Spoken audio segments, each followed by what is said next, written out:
title of my message today is Onion in Your Socks. Onion in Your Socks. Just the classic Palm Sunday message. I'm sure you've heard it a million times. Onion in your socks.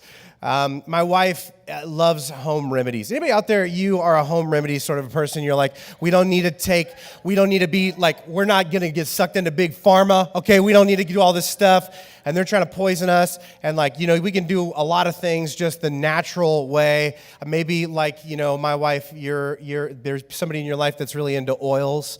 Maybe that's like your thing as well. I don't know if anybody else is into witchcraft, but like my wife loves that. It's weird, right? It seems like a little like, what is this? Is it like a little dab of this and some eye of newt? I don't understand how it works. It seems puzzling to me.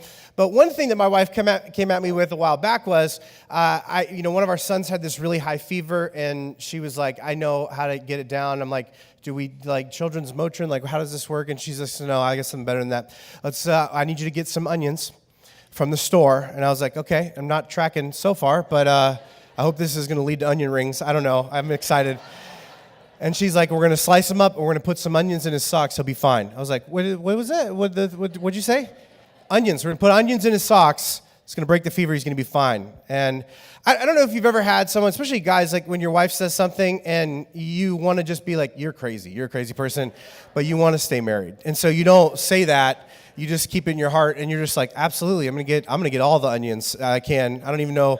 And so I brought him home. She sliced these onions, put them in his socks, and the next morning he wakes up and his fever is broken, and I'm super puzzled. I'm just like, what is going on? Now I'm wasting half my day at work. I'm reading blogs. I'm like, what is this going on? What's happening? And I still don't really fully buy in. I still don't believe it, but there's some like weird magical, power of the earth and an onion for some reason. And then she does it again with another kid. Totally same thing happens. Then she does it again when she's sick. Then like some of you can tell, I have like a little bit of a head cold. And last night I was just like, do we have any onions? Do you got some onions? She's like, oh, look who came on board. I don't have any onions. I'm like, I'm going to die. And even last week, I was at the gym, and there was a buddy of mine talking about, I've just had trouble. I can't seem to kick this sickness or whatever. And I found myself with a straight face in a sauna with another man with lots of muscles. He could have killed me. And I had the courage to just say, you need to get some onions, man. You need to put some onions in your socks. Experience some healing in your life, And he's like, what? We shouldn't talk anymore, right? But I just believed it. I fully bought in, And I wonder if you've ever had an experience like this in your life where, you wind it up kind of coming on board with or beginning to believe or, really getting into something that you used to completely think was ridiculous, right? And I don't know what that thing was for you. But for some reason, somebody brought you on board. At first you were really doubtful. You're like, no chance. I'm not going to do it. And I don't know what maybe for you, it was someone that's like, you got to go gluten-free. And you're like, enough with the gluten-free. Okay. And then they're like, just do it a week. And you try for a week and you're like, oh my goodness, this is a game changer, right? And it was a big deal for you, and you hated it, you spoke out against it, and now you're just like, I'm totally on board, okay? Cauliflower crust pizza is where it's at, you know what I mean? And something changed within you, right? Whatever that thing was for them, you thought it was crazy, and now you're behind it, whatever that was. And I think this happens to us a lot of the time with a lot of things with the people that we care about. And in those moments, sometimes it's confusing because when you've totally written something off and then someone close to you is now vouching for it, you're like, what did I misjudge? Did I misjudge you, right? Are you crazy? You know what I mean?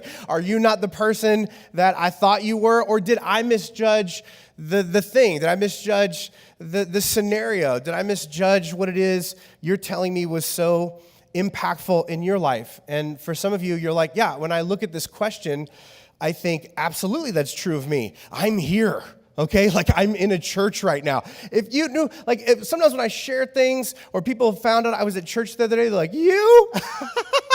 And they can't believe it because it was just something that you thought was ridiculous at one point, and yet somehow you're here. Somehow a person that knew that you were skeptical, that knew that maybe you'd had a bad experience, that knew that you weren't interested at all, they had the courage to invite you again and again and again and again. Even though you'd said no like 15 other times and blocked them on Facebook, they kept coming back, right? And there's part of you right now that's just so glad that they did, because you found something in this environment. You found something here at this church that's been deeply meaningful to you, that changed you in a way that's difficult to put into words and explain. And yet, what I think is fascinating is, many of us are really hesitant to do for others what someone has done for us. A lot of times, even though somebody extended an invite and we're really adamant about really trying to open us up to a new experience, it feels like, I don't know if I want to do that. Like, because people, they have all these thoughts and all this baggage, and I just don't know if I want to go out on a limb and do that. How would I say it? I don't even know what I would do. I don't know all the answers. I haven't read the whole Bible. I don't know, like, what if they say something, I get caught off guard and I just run away? I don't know what I would do. I feel like it's going to be weird. And to set you at ease, the reality was, since the very beginning of the Christian faith, these have been questions and concerns from Christ followers. Like, they had been brought into this movement, this thing that had radically changed their existence, transformed their life, their thinking, their behavior. And yet, they were like nervous about extending an invite to someone else and paying forward what they'd been on the receiving end of. And so how did they do it? And that's what I want to do today. I want to kind of flash back to the Palm Sunday story and talk about kind of the periphery of what's going on. A lot of times we focus on the main action, the subject of the story that the kids told so brilliantly here today. But I want to talk a little bit about the crowd that gathered and how did they get there? And how did the people that were so nervous about the same things you and I are nervous about end up with the courage to extend an invite and bring somebody along with them to experience something that at one point they even thought was ridiculous. And we're going to look at the passage in the book of John, the 12th chapter. If you have your Bible, you can turn there. We're going to put it on the screen as well. And if you have one of our I Said Yes Bibles that you got here at the church, it's on page 646. And this is what it says in the New Living Translation. It says, "The next day, the news that Jesus was on the way to Jerusalem swept through the city. A large crowd of Passover visitors took palm branches and went down the road to meet him." Now, there's a lot to unpack here. There's a lot of context that we probably need to understand exactly what's occurring in this story. And so I want to just give you some context clues for what's happening. Now, it starts off with the next day. Don't you like it when it just starts off in the middle of a story? Do you have a friend that ever just starts telling you a story in the middle of a story? You're like, where are we? What's happening? What's the beginning part of this? I don't know. So then she said to me, who is she? Where are you? Where are we? What is going on right now, right? The next day, after something very amazing and miraculous happened, and what happened was Jesus had brought someone back to life. This guy named Lazarus, he spoke to him while he was in a grave, and the guy came back to life. And it was such an amazing experience that, like, you could reference time by it, right? And so they're saying the next day after that, this thing happened. And the thing that's happening is this large crowd of people gathering for Passover. Well, what is Passover? Passover was one of the pilgrimage festivals for the Israelites or the Jews. And so they would travel to Jerusalem. They would join friends and family for this ritualistic feast that had been happening for generation after generation after generation. And the point of it was really to celebrate and commemorate the fact that God had freed the Israelites a long time ago, their people, out of slavery. And how miraculous it was. Like they were backed into a corner. Their life was not all that it should be. And they felt defeated and depressed. And they cried out to God and he rescued them. And they didn't ever want to forget that moment. And not just that, they didn't want to forget that those sorts of moments are possible in life. Because we all find ourselves again in places where we're like, man, I feel stuck. I feel jammed up. I feel like things are just not moving in the right direction. And they wanted to always be reminded that God is a God who rescues people who are broken and hurting and feel stuck and set them free. But it wasn't just about looking back. It was about looking ahead. It was about looking forward. Because these people believed in this prophecy that one day God would send a representation of himself in human form, and they called this figure the Messiah. And what he would do is he would free all people everywhere from every sort of oppression, both external and internal. This is a huge deal because this feast that they're having to celebrate isn't just about that God did something back then, but that God is going to do something up ahead in the future that had not yet happened at this point in history. And there was all this excitement and anticipation that one day God is going to come and free not just our people, but all people everywhere from everything that breaks them down, that binds them up, that has control over them and defeats them. And so all of these people were in the city, and for some reason on this particular day, this enormous crowd gathers around this one particular road, and they're there for one reason. They want to get a glimpse of Jesus. And, for those of us, even today, whose lives have been changed and transformed and impacted by Jesus and his message, that's what we want to see. We want to see crowds of people. We want to see our family and our friends and our coworkers and our neighbors. We want to see these people crowded in to try and get a glimpse of Jesus, to try and get an understanding or an experience with God that they can taste and see as real for themselves, that would hopefully impact and be as meaningful to them as it's been for us. And so the big question that I have when I look at this crowd is, how did these people get there? Like, why was there this huge crowd? Like, how did all the people that, like you and I, have all the same nervousness and pushback and resistance to the idea of sharing our faith with our friends and inviting people to come along with us and experience Jesus, how did they overcome that? Like, why did this happen? Like, why were so many people in this place at once? And I think we see this just a few verses later in verse 17. It says, many in the crowd had seen Jesus call Lazarus from the tomb, raising him from the dead, and they were telling others about it, you think, right? Verse 18, it says, that was the reason so many people went out to meet him, because they had heard about this miraculous sign. And so people heard about this crazy thing that happened, that Jesus gets credit for it. They're amazed by it. They share it with others, invite other people to come and see and experience for themselves. And I know, like, you can look at this story and think like, well, yeah, that seems so obvious, right? I mean, I'll be real with you. If I saw someone come back from the dead in a church service, I would be telling some people, okay? I mean, I'll be honest. I came here to see my cousin sing today. I didn't film that kid, okay? But if somebody came back to life, okay, that stuff's going on YouTube. It's going on Facebook. 15 years from now, I'm going to be telling somebody, I'm going to be somewhere, and somebody's going to be like, hey, what happened? You're like, you're not going to believe this. I saw somebody come back to life. Like, we were all at the funeral. Everyone's crying, and they pop up out of the casket. This guy comes in, and he's like, come forth. And we're like, this guy's crazy. And then the guy pops out, and he's looking around, and he swipes the makeup off his face, and he's like, who picked this shirt? And he's all mad, and he's like, where's the veggie tray? And it blew my mind. And I got to tell you, I know I sound crazy right now.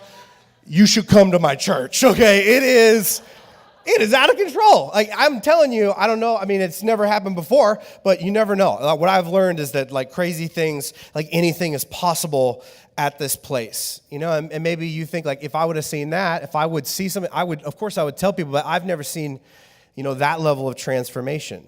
Because if I did, I would talk about it. But I would push back and just say, have you not seen that level of transformation? Like, on some level, in some way? Because maybe you haven't seen someone come back to life, but you have seen Jesus give someone their life back. You've definitely seen that. You've definitely seen someone that you just thought was a lost cause, and they were lonely and depressed and hurting, and they came in and they experienced faith and love and acceptance, and they made friends, and for the first time in years, you saw them smile and be excited to go somewhere. For some of you, you've seen transformation because you saw your kid go from, like, I hate church, I'm not going to church, I'm staying home, I'm eating some Cocoa Puffs, to, like, is it church day? Are we going to go to church? You're like, it is 6 a.m. on a Saturday. Devil, get out of this child. I'm sleeping in. Church is tomorrow. Like, and they're like, I want to go. I like it. It's so fun. Like, we better not sleep in. You better not be sleeping in, right? And you're like, why am I getting scolded by a 4-year-old, right? It just seems like and you're like, something has transpired. Maybe you saw someone who was just so deep in the throes of an addiction that was controlling their life, and they got around people, and they got a hold of the message of Jesus, and something like that they've been trying to kick for years began to kind of break off them, and they had people that surrounded them, and there was this deep level level transformation that although they weren't perfect, although they're not completely out of the woods, although there's still some struggle, they're different, they're changed, they're new. You can't tell me that's not a miracle. You have seen a miracle. You have seen something in someone's life that you thought there is no way they are ever going to change. They're ever going to be different. Things are ever going to be different. There's no way they're going to overcome this. They're going to push past that. There's no way they are going to be anything other than they are right now. And right now, we're doomed. And then you saw it. You saw it happen. And like, if somebody else told you this story, you'd be like, come on. That's not real. That didn't happen. That's impossible. And you're like, I know. That's why it's worth telling you about, because I saw something that I thought was impossible come into the realm of possibility in front of me. And like, you know what? I wouldn't be your friend. I wouldn't be a good neighbor. I wouldn't be a good coworker if I didn't bring you in on what I have seen and heard, because it's absolutely transformative. If you have seen the way that someone has always thought, believed, or behaved change in a radical way because of Jesus, you've seen a miracle. That's what that is. And I think just like these people who felt like they owed it to their community to share what they'd seen and heard that was miraculous to them, I think you owe it to the people that you share life with to share what you've seen and heard with them. And I know it's easy to think like, I don't know, people don't want to hear my Jesus stories. It's like people don't like that kind of stuff. And I think it depends on how you tell them. And I would ask you this: are you excitedly inspiring others with your story or judgmentally threatening theirs? Because that is a drastically different thing. Right? It's one thing to be like, this happened to me and I saw this, and I get that I sound crazy, but like it was awesome and I just want to share it because I'm excited about what's happened in my life, and I want as many people to know and experience it. Or are you coming in and saying like, you need to do this and you got to do that, and we're not going to be friends? Right? When you look at this story, it's people like sharing what they can't believe is true and inspiring those around them that are like, okay, I don't know, but I need to look into it. I definitely need to look into it after what you just said. You don't see people being like, listen, Sergey, which is a fake name from the Bible times, but you're going to need to come to this Jesus parade, because if you don't, you are going to hell. Because I know what you did. Yeah, I stalk you. Okay, we can talk about that later. But like, here's the thing. I know stuff going on in your world, and like, you need to come or else. Right? Because God is out to get you. That's a very different way to talk to somebody. And as it turns out, according to this giant crowd that gathered, the inspirational form of sharing with people proves to be extraordinarily successful. And I think this is because we investigate what inspires us. We investigate what inspires us. Take the church out of the equation, or faith out of the equation for a moment, and think about how this relates to other aspects of your life. Like, how many times have you seen someone kick a habit or lose weight or make incredible friends or get a great deal on something or take an amazing vacation or be able to patch up their marriage that you thought was beyond help? And when you saw it, you felt inspired, and so you decided to look into it for yourself. You chased after what was really going on, because although you had doubts, although you had some skepticism, although you didn't know what you thought yet, you were like, man, I don't know. It inspired you. You did it because they inspired you, not because they threatened you. And when someone we know has a personal experience that enables them to change something we thought would never change, we want to know how. How did that happen? And why do we want to know how? Because maybe, just maybe, if it worked for you, it can work for me too. And I need something different. I need something better. I need some change. I need transformation. You see, personal stories open people up to new possibilities. We're more likely to trust close-up personal evidence than we are distant theories. Nobody cares about your philosophy. Your friends do not care about your theology, but they are interested in your personal story. They really are. They are interested in how you got freedom, how you got clean, how you found friends, why you have faith, why you have courage, why you have hope. Where did it come from? I wonder if you've ever found your way to something just because you liked the person who liked it. Right? I would wager this is like everything that you're into, right? That you're like, that's dumb. What's that? Who's it? Who likes it? I don't know. She seems pretty cool. We'll just check it out. We'll just check it out. And then 2 weeks later, you're like, you guys got to do CrossFit for real. It is going to change your life. Okay? You want to know my back squat numbers? Everyone's like, no, we don't. We don't care. Right? But you didn't like that. You liked them. And because you liked them, you went to check it out. You investigated. You felt inspired by their story. And you ended up liking that because you liked them. And that's what these people were doing. They were like, I don't know. Like, you think the person that's going to save the world is here? Yeah, I'm sure. And he's riding in on a donkey, and we got to get some leaves and throw him down? Yeah, that sounds super probable. Also, like, you're a pretty normal person, and I do like you, and you don't lie about stuff. And I've never really seen you get into something that was crazy. And actually, when I think about it, your life has gotten better since you started connecting your life to this Jesus person. You know what? I like you, and I don't trust this, but I'll check it out. I'll check it out just with you this one time. I just want to see. I need to see what it's like. I want to investigate this thing because it's crazy to me.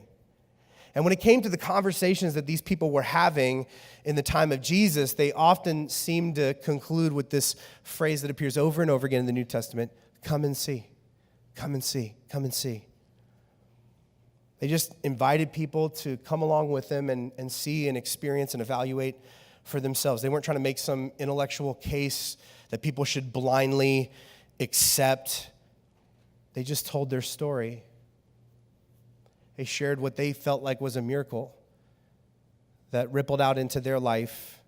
But they didn't just tell people, they invited people. And they didn't just invite people, they brought people. And this is the reason that the crowd built, because these people did these things. They told, invited, and they brought. Tell, invite, bring. If you want to know how to get people in the building to experience and taste and hear and feel what you feel, it's tell, invite, bring. This is how these people did it.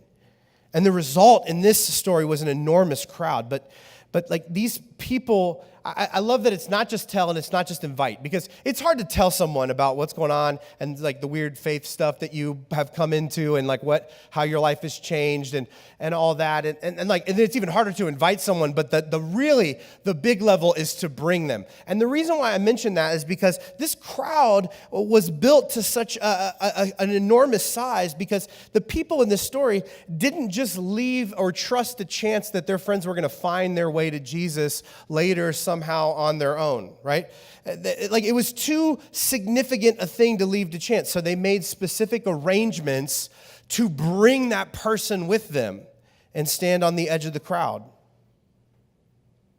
And the reason I think they did this, and the reason why this works so well, is because you should go see is less powerful than come with me. Regardless of what you're talking about, like, oh man, this amazing thing, you should go see it sometime. Yeah. How many times has someone told you, like, yeah, you should go check it out? And you're like, absolutely. In the back of your mind, you're like, not going to do that. That is, nope. I'm not going there by myself. Are you kidding me? But you don't want them to talk about it anymore, so you're just like, absolutely. No, I'm punching into my calendar right now. And you weren't. You were playing Candy Crush. Come with me. Come check it out. Think about it. Like, you are much more likely to try something new alongside someone you trust that's doing it too. This is so real. Think about new stuff that you've gotten into. Like a friend who was like, oh man, you gotta come check it out. It's awesome. Like, no, seriously. No, I'm telling you, I know what other people say, but this vegetarian restaurant really is good. You can't even tell. And you're like, I don't know. How about, this is similar to that. How about we go get ribs, right? We'll just do that. I feel good about that. Maybe you could just drink sauce. I don't know what your rules are for eating. But like they didn't just say, hey, well, why don't you go and see? They were like, well, come with me. I'll you know what? I'll pay this round. I'll pick you up. We can go together. And then you went, and the whole time you were pouting, and you're like, this is dumb. And you're like, afterwards, we're going to get ribs. And they were just like, okay. And then you got the thing, and you're like, this is pretty good. This is not that bad. And and you didn't like all the things, but you liked a couple of the things, right? And so you kind of got in, you settled in, and it was so much easier that they were there with you, that they did the thing with you, that they put themselves out there, that you got to experience it with them. And that's what the people in this crowd did. And I just wonder, when I read stories like this in the Bible, I always wonder about all the other backstory stuff that didn't make it into the final cut of like, what did these people have to do? How did they bribe these people to get there, right? Because they had some friends, like some of our friends, who were like, I don't know, right? Like, did they have to be like, okay, here's the deal. I'll buy you breakfast, okay? No, seriously, anything on the menu. Can I get 2 breakfasts? And you're like, sold. 2 breakfasts, double breakfast, but you got to come. You got to come for the whole thing. We're not even going to do the thing where we're like, hang out, and we sneak in after the second song. The whole deal for 2 breakfasts, okay? You know what? If you come, I'm telling you, I'll pick you up. I'll drive. I'll pay for all the gas. What is it, like $17 a gallon now? I will shoulder that, okay? I'm going to take care of that. I've been saving. I got a second job. I can afford it. We'll do it. You know what I mean? Like that blouse that you love that I have, this isn't my story. I'm giving you examples for your life, okay? Some of you are like, that shirt does look like a blouse. Who is this guy? Where did he buy that? Is that Ann Taylor? Listen, you can, right? Like, okay, if you come, I'll give you my Netflix password, okay? I don't know if that's illegal. I might go to prison, okay? But I know it's just they raised the rates recently, and I'll share with you. You got to come. You got to see the whole deal, okay? And I wonder what these people did.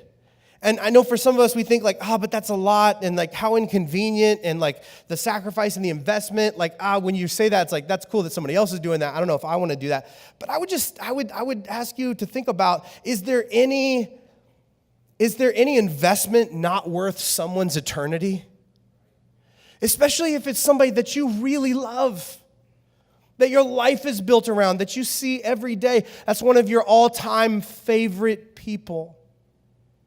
Is there any investment? Is there any sacrifice? Is there any price too high to pay? Is there anything too inconvenient to extend to them, something that could completely change their life, both now and into eternity? And I know you're thinking like, yeah, but they're not going to come. You don't know them. Like, you don't know what happened. You know the thing that happened when they were a kid, and it was just like a bad thing, and they knew this priest that was a bad guy, and they went to church when they were a kid, and they were mean, and like, you don't know the stuff like that somebody said to them because of like their lifestyle, and they just can't, whatever. And I get that, and you know what? That may be true. They may never come with you. They may never be able to get past that barrier or overcome that baggage, but don't make that assumption. And don't stop asking. Don't stop inviting. Because you don't know. Because here's what I have found to be true about life is that the right inspiration from the right person has the power to shift the most hardened skeptic's perception.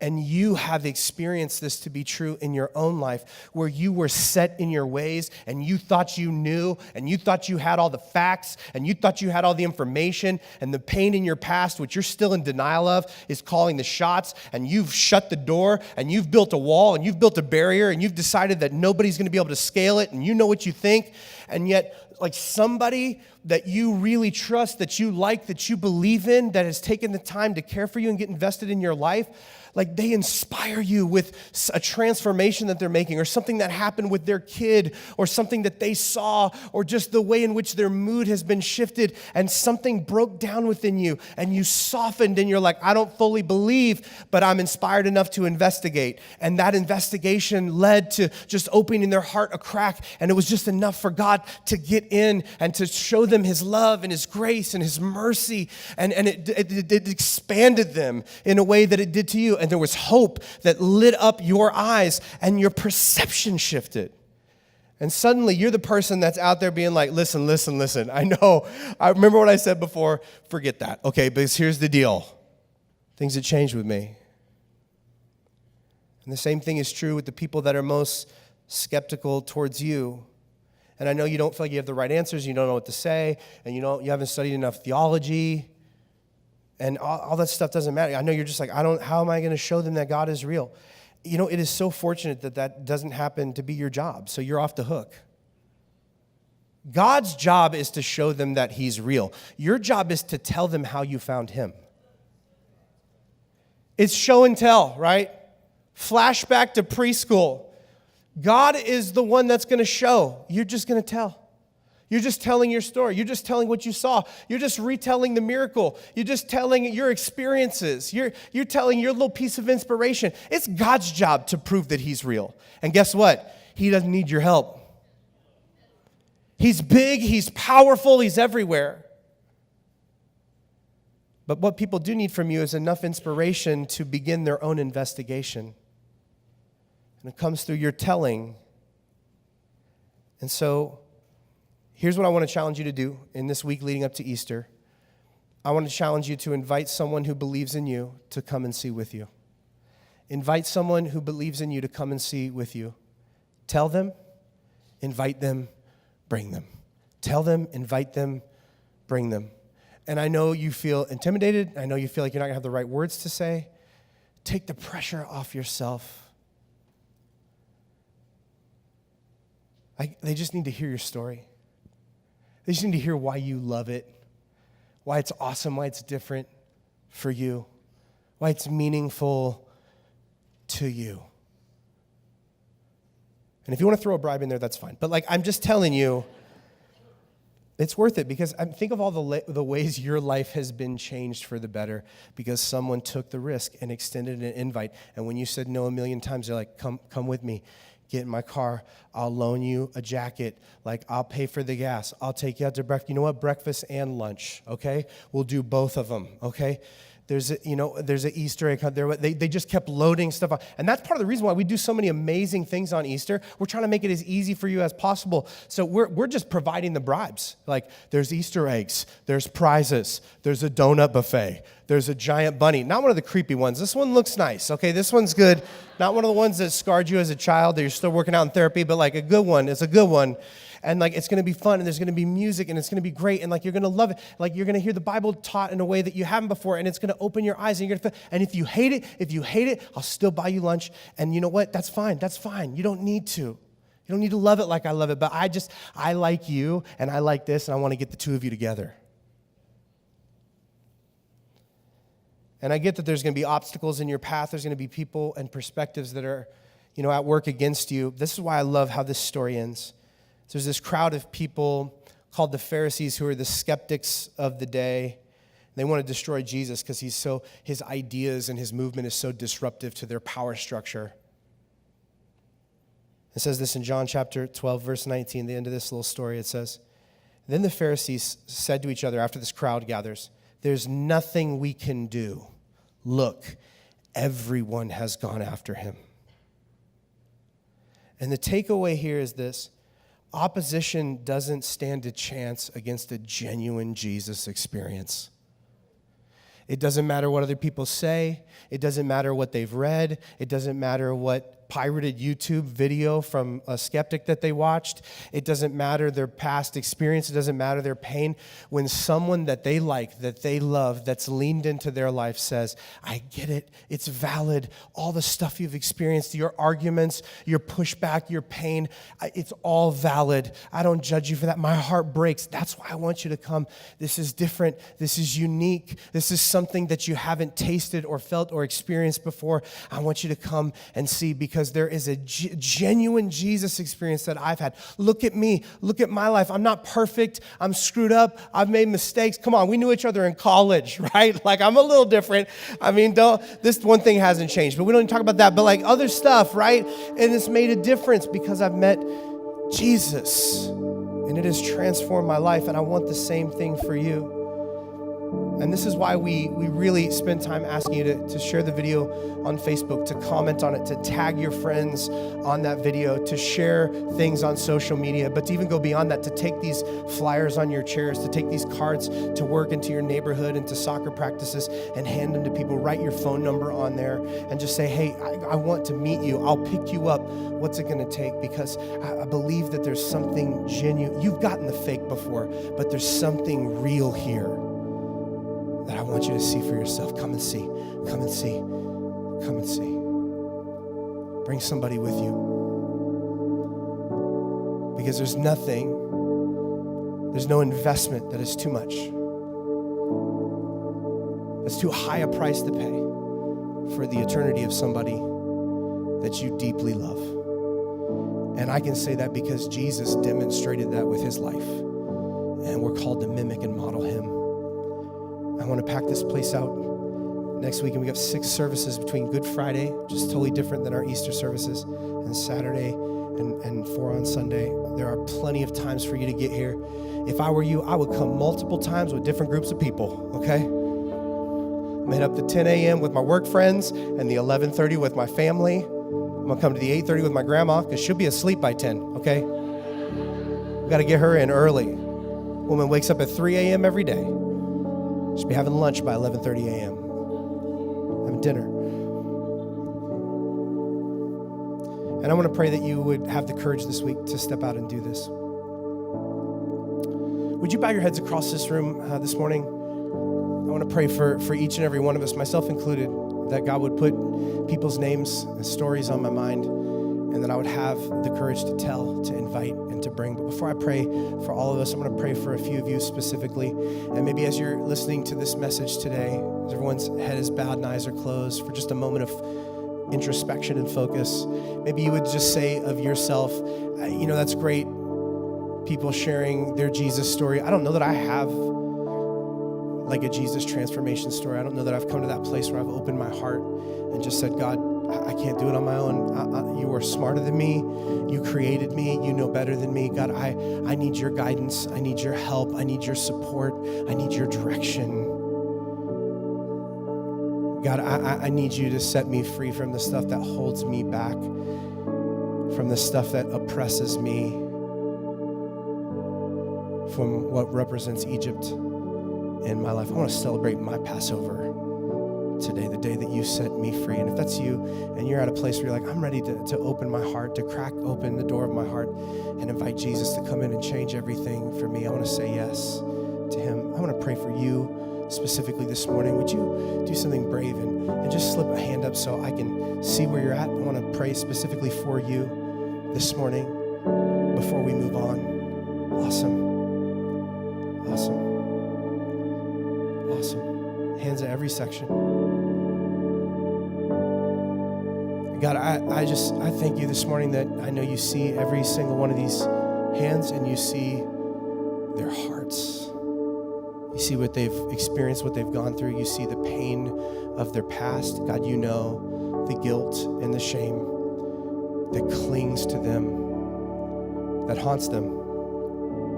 Things that they've done, things that were done to them, and today is their day of freedom. And God, I pray that in this moment that they would feel a sense of your spirit rushing into their life, to their heart, to their mind. And God, filling them up with a sense of love and acceptance that you came to this earth so that every single human could be free, so that all of creation could be restored. And God, may this be the day of freedom. The day that when they walk out of these doors at the end of this service, a week early, before Easter even, God, that they walk out knowing that sin and shame and guilt do not define their story any longer, that they are free. And God, I pray for every one of us in this room today that we would understand the significance, the power of finding that we would be reminded of what it felt like to find that ourselves. And God, that we would extend the inspiration that we have experienced to those around us. God, to pique their interest so that they would go out and investigate who you are. God, I pray that you would help us to tell, to invite, and to bring. And God, you would pack this place out 6 times over this next weekend with people who we just thought, man, they were too far gone. They were never going to come. It was never going to change with them. But our story led to them looking into you. And when they saw you, it changes everything. God, I pray that our courage would lead to transformation. It's in Jesus' name we pray.